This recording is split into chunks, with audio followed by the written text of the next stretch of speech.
Welcome back to the Clydesdale Media Podcast. My name is Scott Schweitzer. I am the Clydesdale. We have Kat Shear, we have Amy Radowski, and we are so privileged to welcome the one and only Noah Ohlsen. Finally. Honored to be here. Thanks, guys. Yeah. I've been waiting for you to reach out and ask me. I don't know what took so long, but I'm just kidding. I think there are quite a few messages in my inbox that You've been playing hard to get, missed. Noah. Hard to get. It's all good. Yep. We get it. This makes it all the more exciting to finally be here. For sure. Thank you. Yeah, so I wanna start with some current events because you made some news this week with a little post on your YouTube channel that the upcoming season 2023 could be your last season. You came just short of the definitive Could be. It will be, just could be. Yeah. So can you walk us through that a little bit? Absolutely. I figured that would be something that we would talk about just because of the relevancy and timing. But yeah, I think to address the could be, it's definitely something that I have been feeling lately within the last year or two. And to be honest, just kind of scared to commit to and to say out loud, because this is all that I've known for the last decade plus, is being an individual CrossFit Games athlete or striving to do so at least. And so to say that that is coming to an end potentially is a lot of emotions for me. It's intimidating because I don't necessarily know what's next, although I do have some ideas. It's a little bit, I don't know if embarrassing is the right word, but I do feel a little bit of shame in the fact that it partially feels like I'm kind of giving up and quitting. But it also brings with it some excitement because I know that there's a lot of other cool things that I can now step into and do. And so mixed bag for sure. A lot of those emotions I've been processing internally for a while. And it does feel a little bit cathartic to be able to share it with the world and have everybody kind of on the same page. And I love to be able to share my story with people for multiple reasons. So to finally get that off my chest is mostly a good feeling. So you also said in that video that you are 100% all in for 2023. Even though you made the announcement now, you are all in for 2023. You have, in your 9 appearances, 7 top 10 finishes. You've podiumed before. Do you believe you still have a shot to podium or even win the games in 23? I will be totally honest with you.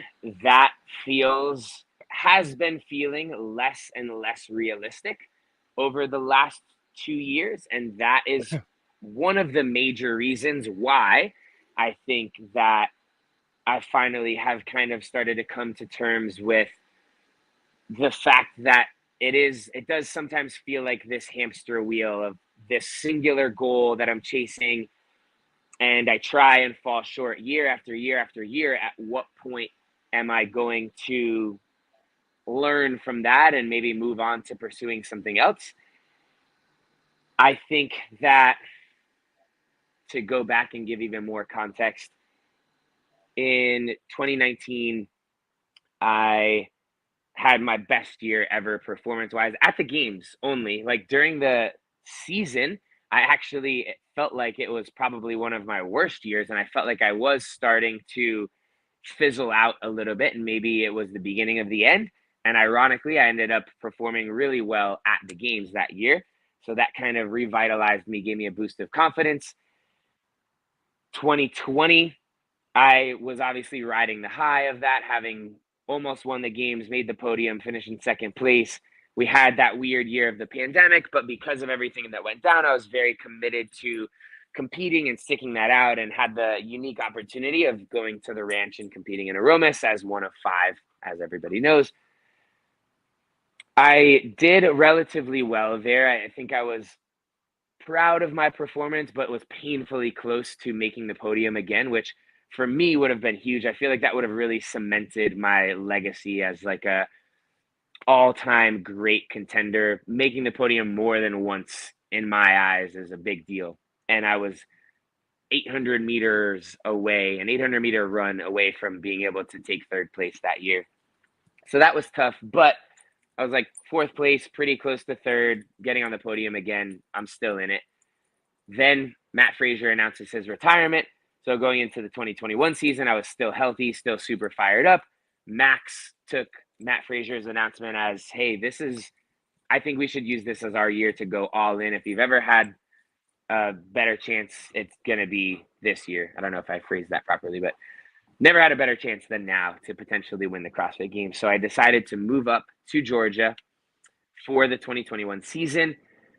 Things were going so well. I felt fitter than ever while I was up there. Around, I don't remember exactly what month it was, but at a certain point, I think after the Open, after quarterfinals, I started having some issues. I was peeing blood on occasion, feeling a little bit weird. It lasted like a month. I went and got my blood tested. They said I was thinking maybe it was rhabdo because we were training really hard and I was feeling really great. But they said my CK levels were elevated, but not quite at the point where they were dangerous rhabdo levels. A month went by, and then I was doing the worm, the dance, or attempting to at least. And from slamming my torso into the ground, I shook loose a kidney stone, which apparently was the issue all along, that I had a big 10-millimeter kidney stone that had left my kidneys and was kind of stuck between my kidneys and my bladder. That's why I was peeing blood. That's why I was feeling a little off and was in crazy pain, was in the hospital for a week during that process of when it had kind of come loose. Long story short, ended up having to have a surgery to remove that kidney stone. That threw off my training for about a month. When I got back into training, I was really eager to make up for lost time. The first day back, literally went all in, was going for a 3-rep max overhead squat. And my 1-rep max at that time was 375. So I was like, I think for 3, if I could get 365 over my head, I would be able to do it. I think I hit 345 out of the rack, felt pretty good. Put 365 on the bar. Max actually came out and was like, hey, it's your first day back. Let's take it easy. Maybe don't push so hard. In hindsight, I wish I would have listened to him, but I was like, no, I got this. I need that little confidence booster to let me know that I'm back in it. Put 365 on the bar, missed it 2 times, was determined, loaded it back up. And on the 3rd attempt, I locked it out. But then my left shoulder like buckled and I dropped the bar behind me. And I was like, oh man, something bad just happened. I don't know exactly what it was, but I felt and heard some pops. Doesn't feel good. Again, I'm making a story pretty long. So to make it a shorter one, I ended up in that moment tearing some stuff in my shoulder. I didn't want to know what it was. It was painful and limited my mobility and range of motion, but I kind of pushed that all off. We were like a couple weeks before the West Coast Classic and then the games. And I said, I'm good enough to get PT 3 days a week and just figure it out and do the best I can with what I've got. And so that was kind of how I finished that 2021 season, was in a ton of pain, lack of range of motion. I finished 10th at the games that year, which was super disappointing because 2 minutes ago, I was just saying that I had moved up to commit to trying to win the games, was feeling better than ever. So to like have had this kidney issue, now have the shoulder issue, finishing 10th after having finished 2nd and 4th at the games was super disappointing, and kind of just started that trajectory of me feeling like, man, that I don't know, maybe I'm on the way out. That leads us to this past season, the 2022 games. I spent the first 4 months of that from September all the way to January, getting scans on my shoulder and my wrist, which had gotten tweaked in the process from compensating, getting that all figured out, realized what I had going on, rehabbed that up until Wodapalooza was the first time that I really started training and put any weight over my head. Had a great experience there with Travis and Chandler. And that kind of kicked off the 2022 season for me. But ever since then, to be honest, I've been feeling that was a very long-winded way of answering your question. Do I think I can still win the games? Ever since that 2021 mishap of my health kind of being in question, I've been feeling doubtful as to whether or not I had the ability to win the games. I've been fighting it and fighting it and fighting it because I don't want to give up. It's something that I've been pursuing for so long, and so many people have been on that journey with me that I don't want to give up and let them down either. But literally within the last couple of months, I've been falling asleep thinking about what I wanted to do. Like, what decision do I want to make and commit to for this season? Am I all in on trying to win the games one last time? Do I want to say, you know what, I don't want my final year to be the experience of disappointment again and just like slowly drift down the leaderboard and fade out into the back of people's memories. And so I remember laying in bed. That's when most of my thoughts kind of stir up. And I wrote down in a note, and I texted Max the next day. I said, right now, I don't think that I want to win the games or believe that I can win the games enough to train like it for this season. And that was kind of like the first time that I allowed myself to say that out loud. And again, all those mixed emotions kind of came with that, but that's where we're at. I text Max that. He said, what does that really mean? We had a long conversation about it. I said, I think I still want to train full-time this season. I want to qualify and compete at the games.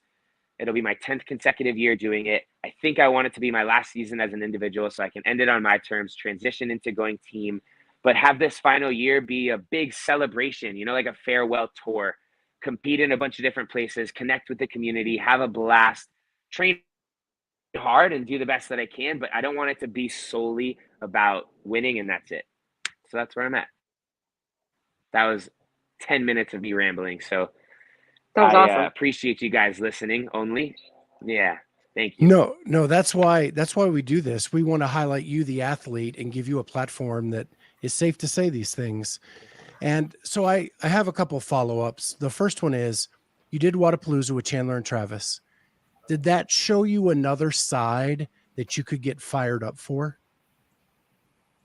Oh my gosh, yes. And it's funny that you use the word fired up, because that was a little bit of a telltale sign for me that eventually I was going to love doing team, because I found myself in the lead up to Wodapalooza using literally just the phrases that I would use and the words that I would use in communicating with Chandler and Travis and Max.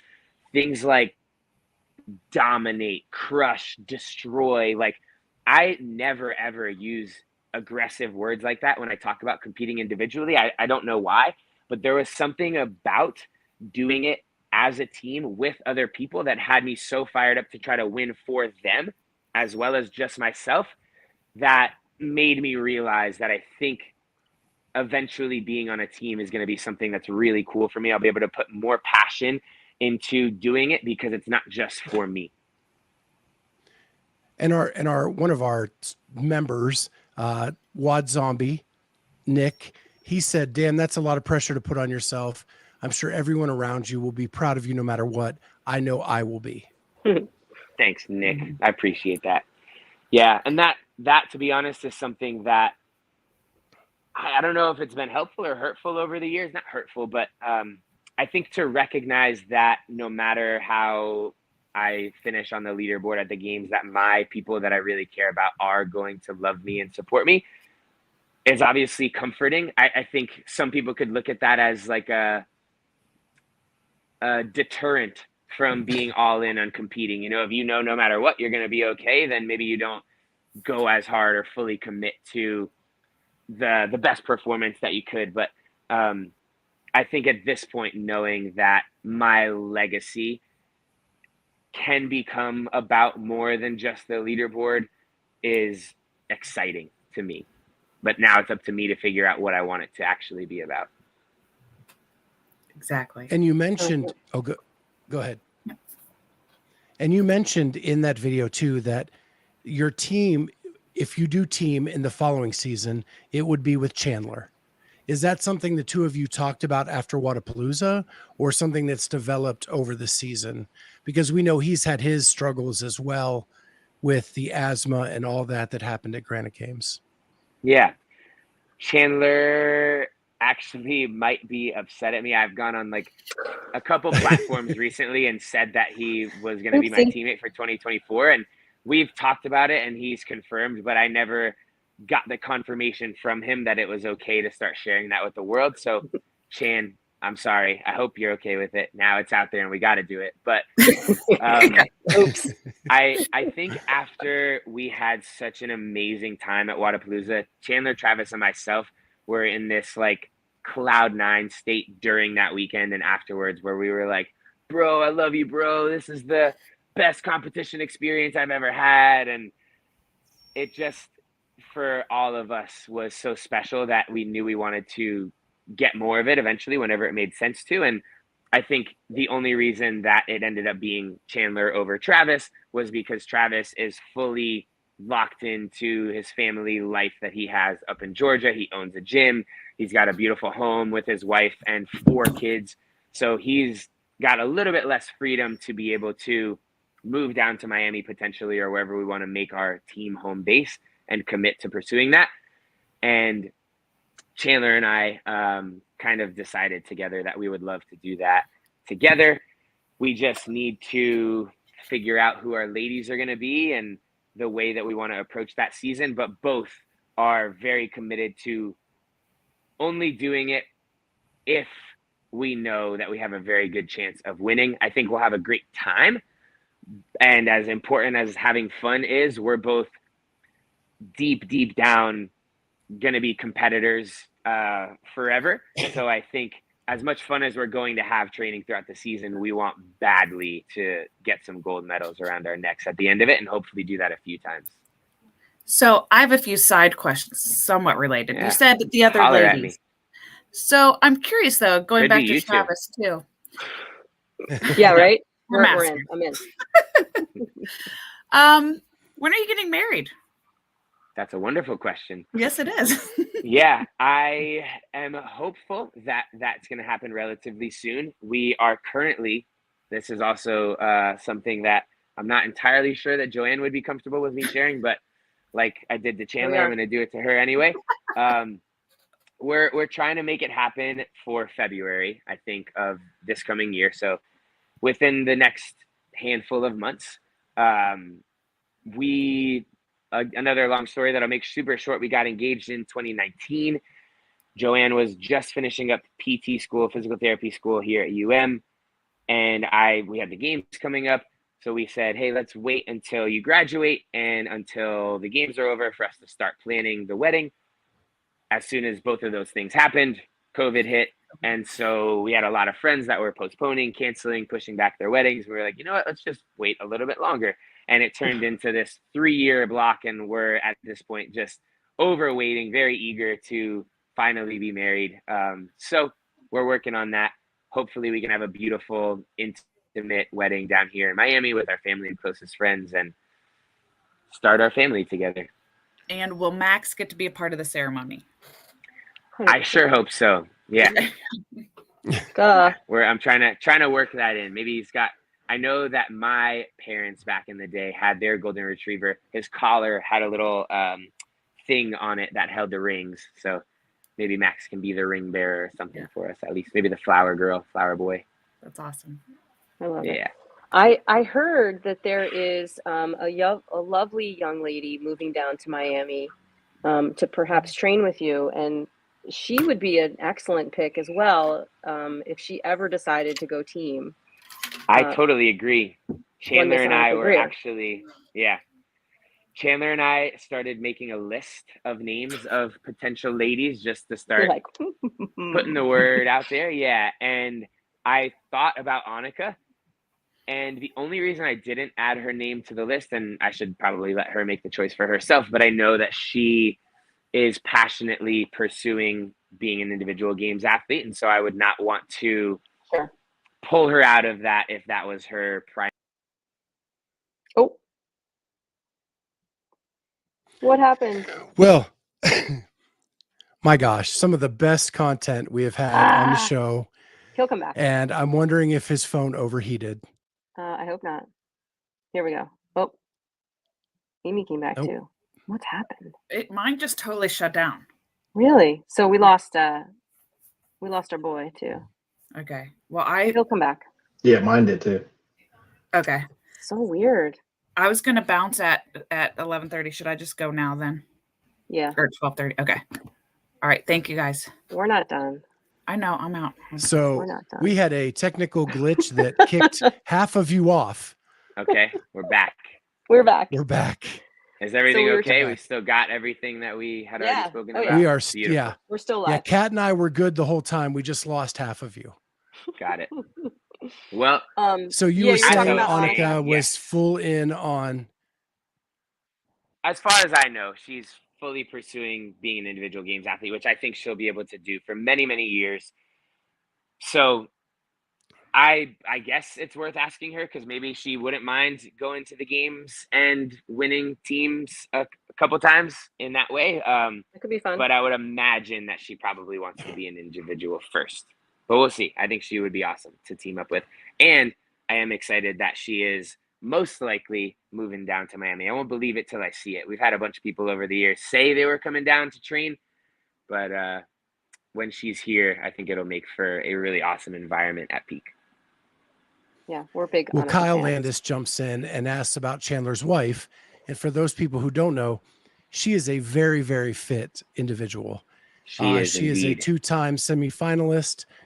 So I am sure that Chandler was at least made to put her on the list to start.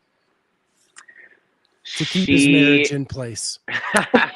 Her name is definitely on the list. I was just thinking, never mind. It's an inside joke I'll have to save for him. But anyway, yes, I think that Jessie is definitely fit enough to be a kick butt female team athlete, individual as well. But that's the potential. I don't know if they want that added factor in their marriage. I could see how that could make things a little interesting. I know Joann and I always try to, there are certain things that we're like, yeah, let's just, like, she's a physical therapist, but if I'm going to get treatment for something, she'll help me with little things here and there. But if it's like consistent treatment working towards something in particular, we're like, let's separate business and pleasure and make sure that, yeah, that doesn't get all clouded. Yeah, I've tried to coach my husband in CrossFit, and it is not a good scene at all. Yeah, just a lot of added emotion that's unnecessary. Not good. Hey, Max. I have been told by my wife when I coached her to leave the premises. So yeah, we've all been there. That's so funny. We have to show him what Andrew said, though, here while we're talking about Chandler. Andrew said, late to the party, have you asked for help getting Chandler on? LOL. So Andrew is a loyal listener, and we've been trying to get Chandler on our show forever. Maybe this is the catalyst. Right? Yeah. Maybe we even do a little joint action next time. That would be cool. Me and Chandler together. Yeah, that would be cool. There you go. But yeah, I'll definitely. Yeah. It's taken us 500 episodes to get you on, so, so we're good. Hopefully we'll take another 500 to get him on. That would be very impressive. 1,000. So the last of the current events I just want to throw out there is CrossFit made the announcement yesterday about the changes to the upcoming season. Really, the major change for individuals in this country will be the two semifinals, an East and a West. And kind of back to the super regional days ish, but 10 people make the games now. I've heard comments on both sides that takes away how special the semifinals are, because top 10 isn't as special as top 5. What are your thoughts on all that? I, for a few years, have trained myself not to have very emotional reactions to season changes and decisions like that are made. Number one, because I have no control over them at all. So having an emotional response negatively or positively is not really helpful.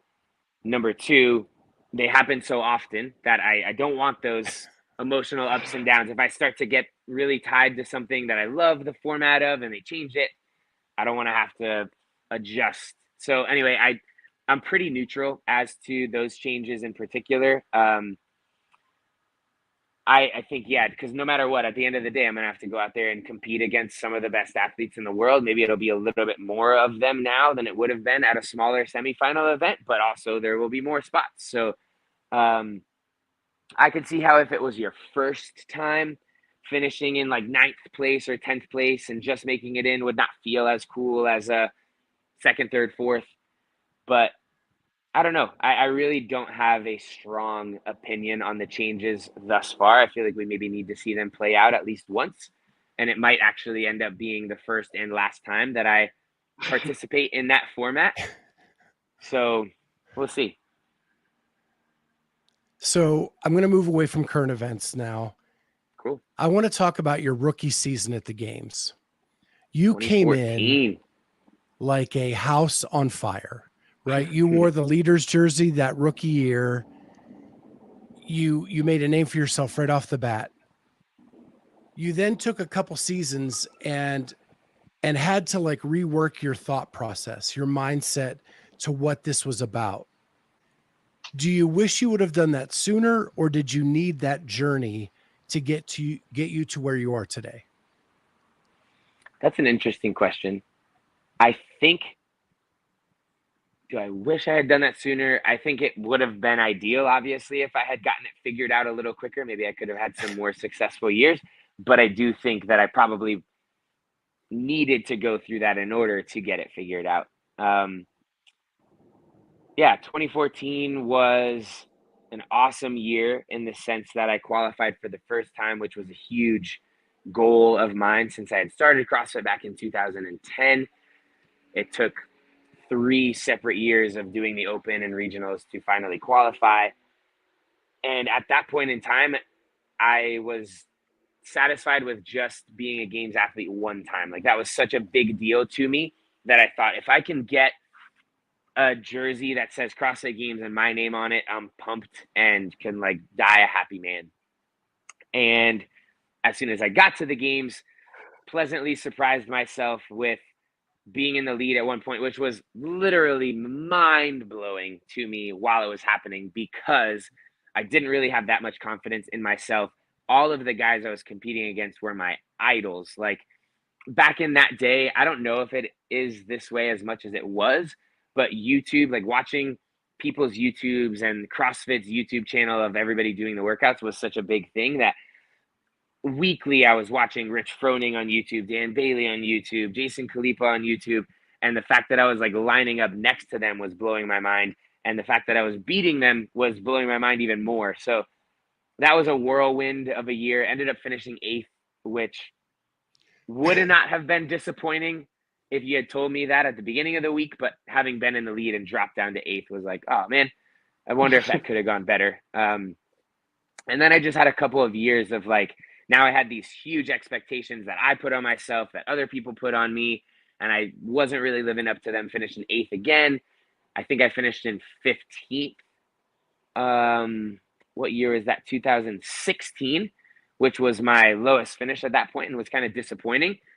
And I felt like I needed to mix things up. I was like, I'm not getting better anymore. And so I want to change programs, coaches. Started working with Max Alhaj going into the 2017 season. Finished that year in 4th, I think. I don't know. I think with Max, I've had my best finishes ever. I think it was like a 4th, a 6th, a 2nd, a 4th, a 10th, a 12th. But anyway, once I had joined Max in the Training Think Tank program, I feel like I got a lot better as an athlete, mentally, physically, was pretty committed to his program and his methodology. We've built a really strong relationship. And at this point, I was like, I think it makes sense to be loyal and finish out my career with Max as my coach. Even though there are always times, I think no matter what program you're on, oh, Max is going in the pool, which is fine. It just means I have to dry him off later. He always, when we're hanging out back, if he's not in, he hits that breaking point where he gets too hot and goes in to cool himself off. I don't know if you guys could see him from here. Oh, I love that he just does it on his own. That's great. Can you see him or no? Yeah. Oh yeah. Max. See his head bobbing. Yeah. anyway, that's from 2014 all the way until now. Been working with Max and loving it. Yeah. So yeah, you had your best runs from 17 to 20 were all top 5 finishes. So the happy and hungry, did that come when you went to training Think Tank and Max? And did he change your mindset at that point? Or was it a combination of like work that you'd done yourself and moving to Max? I think it was a little bit of both. It definitely was spurred by something that he said when I first went up there. And people have maybe heard this story before, but Travis is a bit more of an aggressive, like fueled by proving people wrong type of athlete.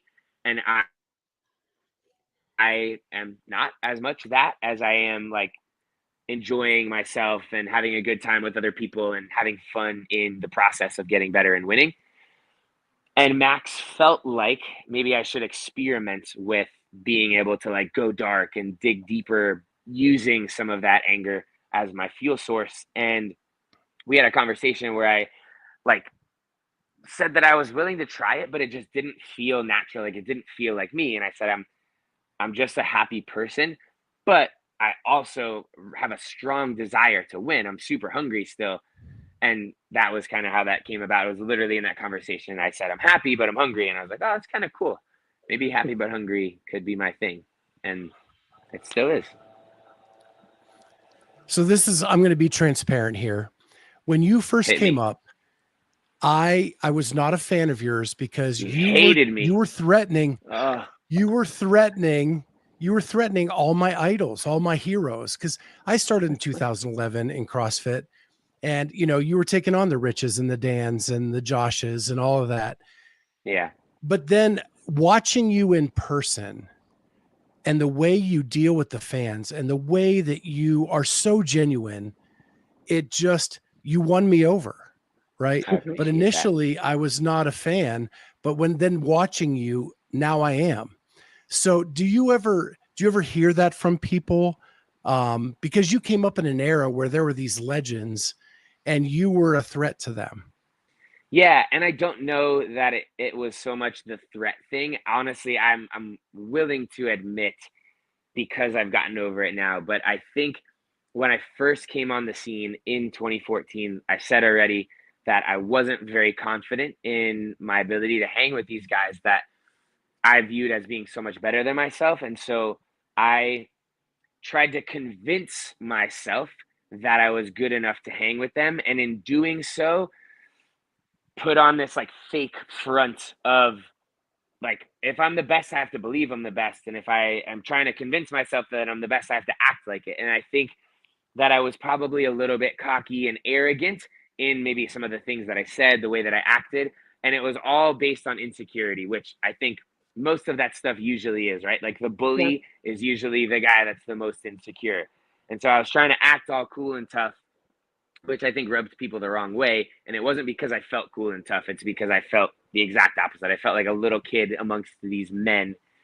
And so it was just like, that wasn't really received well by the community. And it took a few years for me to let go of that and realize that I needed to just be myself. And I didn't even know who myself was at that time. I was fresh out of college and figuring out who I was. And I think that the CrossFit community has seen me grow up from literally kind of like a boy into, I guess I could call myself a man at this point. I still sometimes feel like a little kid, but 31 now, and I started doing CrossFit when I was 19. So I've changed and developed and grown into who I am throughout that whole process, and everybody's gotten to witness that through social media, through the games being broadcast in the way that they have. So I forgive you, and I hope you forgive me for whatever our exchange was back in the day. No exchange. It was just a perception, I guess. And yeah, but then like I've been covering the semifinals, right? And you're always the last person off the floor because you're fist bumping, you're high-fiving everybody in the stands on the way out. If someone stops you and asks you a question, you stop and answer them. And that's not just in front of the cameras, it's behind the scenes as well. Like, you are consistent on and off the floor. And I think that that's what a lot of people don't get the opportunity to see, that I got to witness, that totally won me over. Yeah, I think that is for a few reasons. One of them being that at a certain point, I realized that this is finite. Like, it's not going to last forever, that people have the desire to take a photo with me, recognize me. So while it's happening for the next few years, I'm like, this is kind of cool. Let me take advantage of that and take as many pictures as I can, interact with as many people as I can, because it's not going to last forever.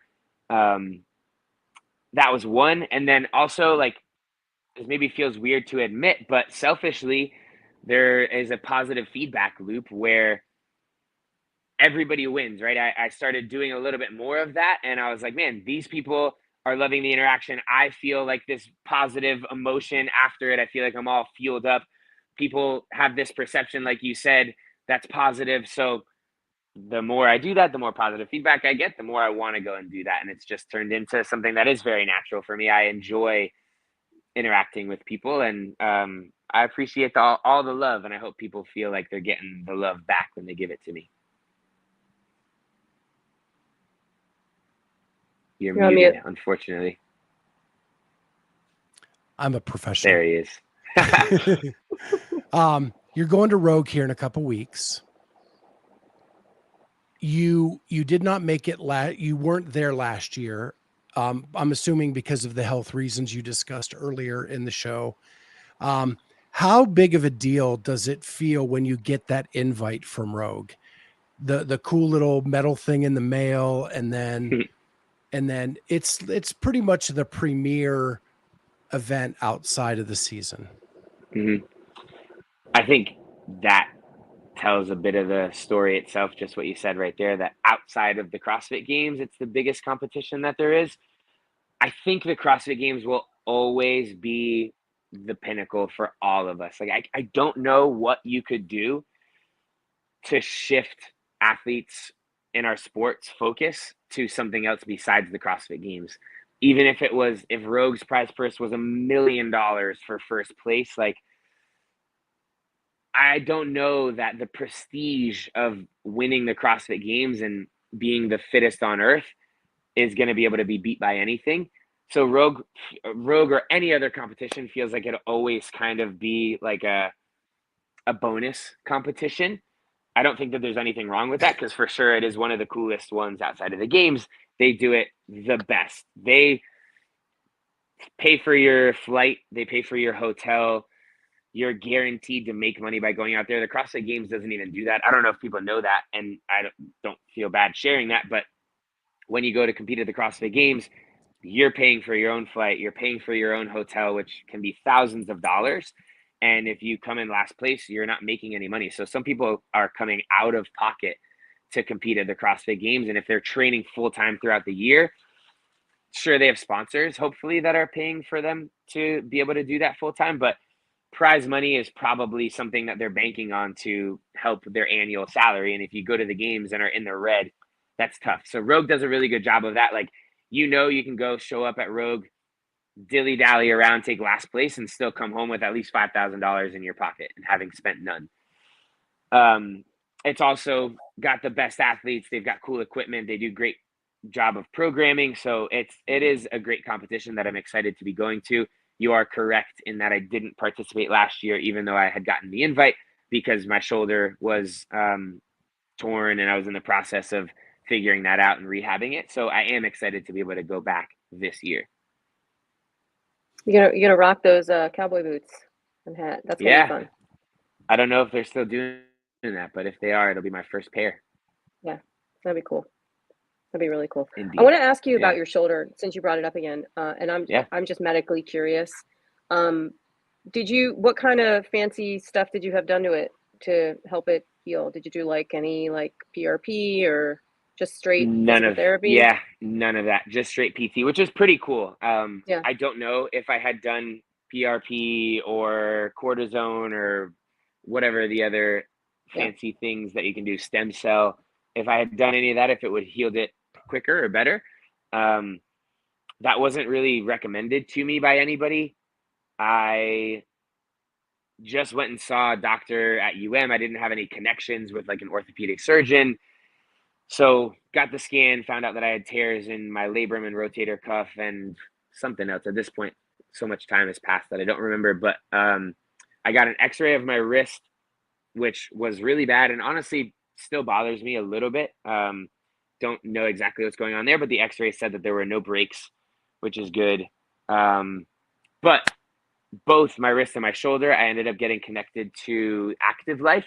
Sean Pastuch is somebody that I had a relationship with in the past. He kind of runs that program. They paired me up with a coach named Chris Shallow. Chris and I did a whole debrief, came up with a plan, and 3 times a week, it might have been more at the beginning. I think maybe 4 or 5 times a week, I was doing tons of just really, really slow rehab exercises, trying to get a little bit of my mobility and positioning back. Started adding a little bit of strengthening to it over the course of months, started adding a little bit of loading. Just like I remember just doing static overhead holds with an empty barbell, working up to adding 10s the next week, and then got it to 95 pounds the week after that. And I've gotten to the point now where I don't even think about my shoulder anymore when I'm snatching, lifting, warming up. I would consider fully healed. There might be some residual stuff in there that limits my positioning, but it's not an issue at this point, which is awesome. And I'm super grateful for the help that I got from those guys. Yeah, that is great. Good for you. Yeah. So we talked about 2014, you get the leaders jersey in your rookie season. 2019, you get the leaders jersey in an amazing competition between you and Matt Fraser. Do you have the best? Let's just say, like, really the only time at the games in the history of the games where he was winning, where like we were all on Sunday, like, I think no one's gonna win the game. Like, holy crap, what is happening? I had that exact same thought on Sunday, right? Where it was as much of a pleasant surprise to me as it was to everybody else. Where I remember it was Sunday morning, I was still like pretty in it, thinking, all right, I'm just going to do everything that I can, kind of keep going with the flow. And then I had done relatively well on the swim event. I think I took 3rd. And there were only, in theory, 2 more events left, and I was still in the lead. My gap had expanded a little bit. And I remember in the warm-up area after the swim looking at Max and like wide-eyed being like, oh my God, dude, are we about to win the CrossFit Games? Like, this is insane. Unfortunately, as everybody knows, that's not how it played out, because Matt is amazing and stole it back from me when we had that little double event. So wait, let's talk about that for a second, because I feel like I've always felt this way, that it's almost like the changes could be made on the fly to sort of help influence who wins. Like, do you know what I mean? I've heard that speculation before, right? So what Kat's talking about is, the fact that there was only 1 event scheduled for that time block, and all of a sudden they announced that in fact it's 2 events that are back to back. Now there's more points on the table. I don't know. I think similar to what I was saying before about like not getting emotionally invested in things that I have no control over. I don't want to play into any of that skepticism. That's for us fans to do. For sure. And I've heard that before. I don't know. I hope not. If that was ever the case, but yeah, me too. And I'm not bitter about that year at all either. I think I've had people ask me, like, do you love the fact that you took 2nd place, or is it more painful because you were so close to winning? And I chose in that moment very consciously to be appreciative of the fact that I had finally accomplished my goal of making the podium. I was darn close to winning, which, maybe that's a little tough, but that's definitely not the focus.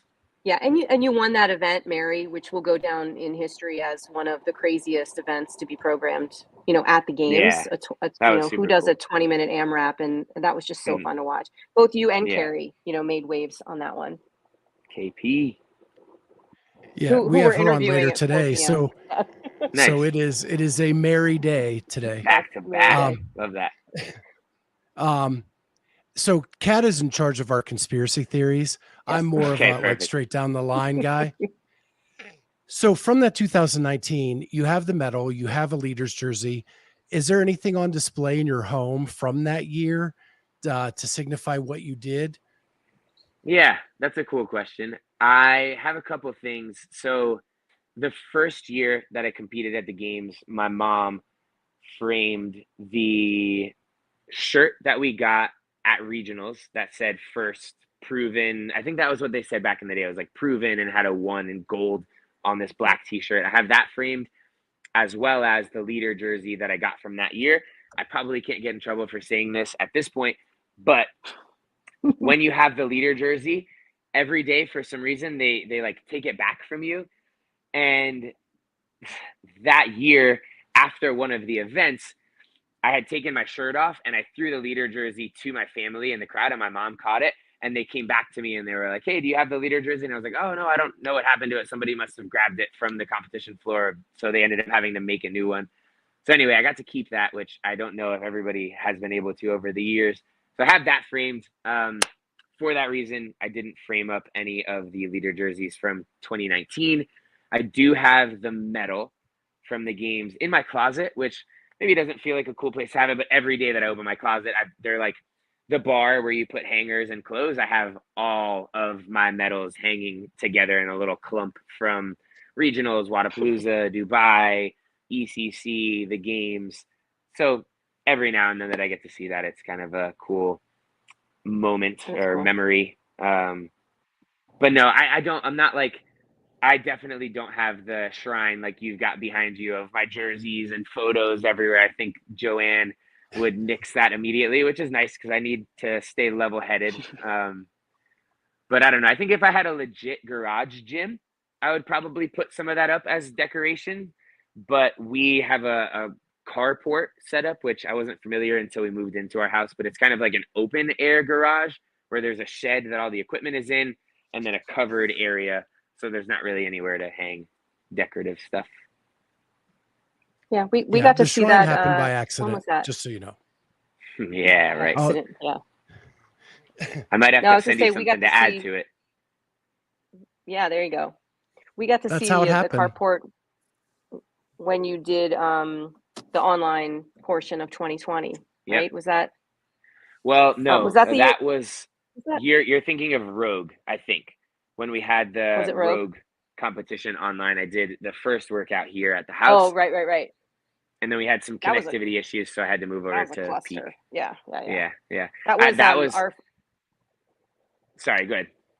No, I was just say our friend, our judging friend Jules was your judge. Like I remember her telling me how she like made you guys dinner afterwards, and that was like cooking is her Oh, that love was language. awesome. She was so Yes. stoked to do all that. Yeah, that was Probably fun. some of the most delicious pizza that I've ever had. She made for us. Yeah, It was she's so good. talented. But the first workout there, just a quick little story on that. I was doing in the carport. It was burpee pull-ups and thrusters. Mhm. And it was the first workout of this online competition. They had the screen set up where all the athletes are going at the same time. We had like a guy, my manager was communicating on the timing. There was a world clock in front of us that we were all supposed to go at the exact same time. And I honestly don't even remember what happened at this point. I had like 10 friends inside of my house cheering through the window, watching. They had it on the TV inside the house, the screen of everybody. And somebody said 3, 2, 1, go. And everybody started going. But somebody else was like, wait, don't go. We're not ready. And it was this very confusing. I was like, do I go? Don't I go? We decided not to go because we didn't think we were supposed to. Literally everybody else started the workout. I'm standing there on the screen just like we're on now. I'm like basically watching you guys do the workout, and I'm standing there like, what do I do? And so they ended up communicating on the spot. They were like, wait until minute 2 and you'll just start at minute 2 behind everybody. And that was obviously unideal, but it was cool. I'm glad that we were able to find a way to make that whole competition work during the year that everything was shut down. So I was Saxon's judge for that event. Okay. Our friend Andrew Sten, he was Chandler's judge. Mhm. When that happened, so we have earpieces in while we're judging. Yeah. And as that happened, everybody's like, we lost Noah. We lost Noah. And I'm like, Dang. what? What do they I'm mean? trying Did to he like die? Where'd he go? Yeah. and I'm trying to count reps. I'm going, what the heck happened to Noah? Yeah. And so we didn't I even know was- what really happened until after we got off the floor for that event. But yeah, I it was still don't crazy. even know what happened, but it all worked out. It's actually, you mentioned the guy that was judging Chandler. I don't know if I'll ever forgive Chandler. I still love him. But that year, the final workout, I was tied in points with BKG for second. And on the final workout, I came in second place, which was good enough to have potentially won. But Chandler, he stood up his final overhead squat like 0.002 seconds after BKG. And if he had beat BKG, I would have taken second place and BKG would have taken third. And it ended up being the opposite, which was a $10,000 difference. So Chandler basically owes me $10,000 still. All because he couldn't have stood that last squat up just a little bit faster. Oh, or Andrew couldn't have clicked his clicker a little bit sooner, you know. Freaking We'll blame it on Andrew. man. They can divvy it up. 5,000, 5,000. That's fine with me. I love it. That's great. So we only have like 9 minutes left. I have still pages of notes. There is, yeah. Yeah, so we'll have to do another one, maybe with Chandler, maybe with Joann. But I do want to talk about Joann. Because you talk about her a lot. I love your Instagram picture, and I used it as a promo for this. You with the spirit of the games and your arm around Joann. Yeah. How much has she meant to your career? If I'm the spirit of the games, she's the spirit of the me. I don't know. There's probably a more eloquent way to say that, but Joann is awesome. I love her so much. Couldn't love her any more than I do. We have been together for 10 years now, almost to the day. And she's just been so cool it's just been so cool to have her on the entire journey with me. She's like, I don't know. I don't know why this came to mind. There are celebrities or rappers out there that talk about like their girl that was with them before they blew up. Obviously, she's not with me because I am a CrossFit Games athlete, because prior to ever being a Games athlete, we were already together. And not that has much sway over anybody anyway. But anyway, she's been with me from the very beginning, and we've gone through like figuring it all out together. You know, the doubts and insecurities she helped me work through over the years in competitions, and the success, the failure. You know, I think that without having her through all of that, I don't know that my career would have been as sustainable as it has been. It definitely would not have been as enjoyable. The memories that we have of traveling for competitions together to Australia, to Spain, to France, lots of cool things that we've gotten to do over the years. So just grateful that I've had her in my life. She definitely keeps me even keel, level-headed. I don't know if you guys can relate to this, but the concept of opposites attract is big for us. Like, I'm very go with the flow, easygoing, not really much of a planner, whereas she is a little bit more of a planner. She likes to have structure and a schedule. And I think if either one of us were either solo in that or had a spouse or significant other that was the same as us, we'd be way too skewed in those directions. And so I think the fact that we have each other, we really balance each other out. Without Joann, I'd be late to absolutely everything. I still am on occasion late to many things. But I think without me, hopefully I add a little bit more lightheartedness and joy and easygoingness to her life. And I think we complement each other very well. How did the two of you meet? We met in college through a fraternity sorority event that I won't give too much detail on, but it was just like one of those college nights. I didn't know if anything would come out of the relationship, or come out of the first time that we had met, but kind of fell for her pretty quickly. She was actually the one that was hard to get.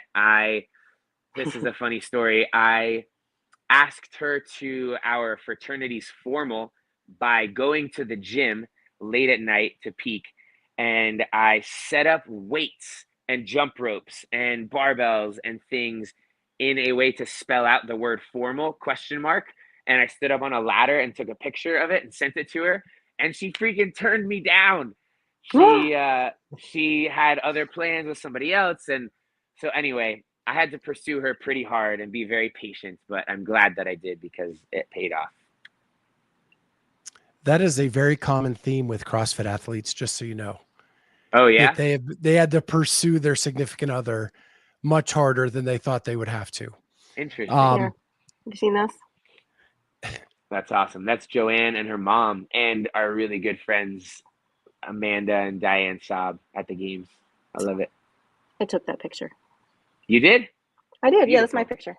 Yep. I'd love for you to send that to me if you don't I mind. may please. have already sent it to you. You might have to check your DMs. Oh, but yeah, I gotta find it. I'll send it again. There's a decent amount of those in there. And by the way, that's like another little side note for anybody that's ever sent me a message that I haven't responded to. It's not because I don't care. It's because I think I'm going to use the excuse that Instagram does a poor job of organizing that. I post stories a lot. I would say I probably do an average of 10 stories a day. And in the same exact inbox that a message like that would get sent, there are story responses. And I've got likes a decent amount of followers right now. Yeah. So let's say that I post 10 stories and 10 people respond to each one with like a thumbs up emoji. I just got 100 messages in my inbox a day, every single day. I have millions of messages that it's so hard to like sift through and find the good, meaningful ones. Yeah, no so worries. I apologize No worries. if there are some awesome messages that are in there waiting for me. I'll try to find them. We'll get now, some better information for you before we let you go, and then I'll make sure you get it. I appreciate that. Yeah, doing this now, I never could comprehend how many messages you can get. And we get a ton, and we're just a small little media company, right? Yeah. And so probably bigger than U of M is in your life a lot, and you met a lot of people there. What was it about it in the late 2010s that was so CrossFit centric? There was you and Scuds and Malinsky and Steffi Cohen, like all of you kind of met at that same time at U of M. That's true. We were all either members or played some role in being on the board of the Canes CrossFit Club, which is pretty cool to reminisce on. So Dylan Malitsky, who is an MC for the games, he now runs Live and Loud and Wodapalooza and all those different events. Sorry, Loud and Live.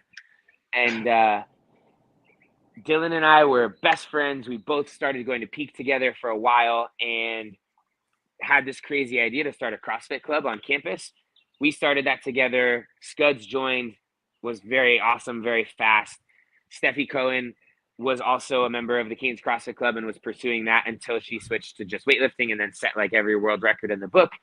So it is kind of cool that ended up happening. And I think just the fact that it probably honestly all comes back to Guido Trinidad, who is the one that owns Peak 360 Fitness and was the one that taught myself and Dylan everything that we knew, allowed us to host the club at Peak. Just having the proper environment, I think, was really important for cultivating people that were successful in CrossFit as athletes, as competitors, as social media influencers, as MCs, as weightlifters. You know, I think that all stems from just a really cool, supportive environment. And you mentioned Guido started Wodapalooza way back in the day. Sure did. They just celebrated 10-year anniversary. You gave a really cool speech at Wodapalooza this year. Thank you. You're going back with the team. You're going back with the team this year. But they've changed the format a little bit. You can do individual and team this year if you wish. Mm-hmm. Yeah. I think that in the past, I would have loved to do both. And I have done a competition that was like that. ECC one year, the East Coast Championships, had that format where you could do, I don't remember if it was one or two, but you could do both individual and team. And I did. This year, I am 99% committed as of now to just doing team because we won last year. So I feel like it's very important for us to defend our title. I don't want to come into that fatigued. I want us to be able to give it everything we've got to try to win that again. And I don't know. That's the main reason. Well, how stacked do you think that team division is going to be with this new format?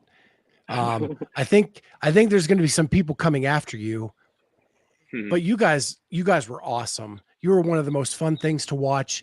You were having so much fun on the floor. I think teams of 3 is so underrated as a Oh competition. man, I think so too. Justin Berg was at Wodapalooza last year and witnessed all of that excitement. It was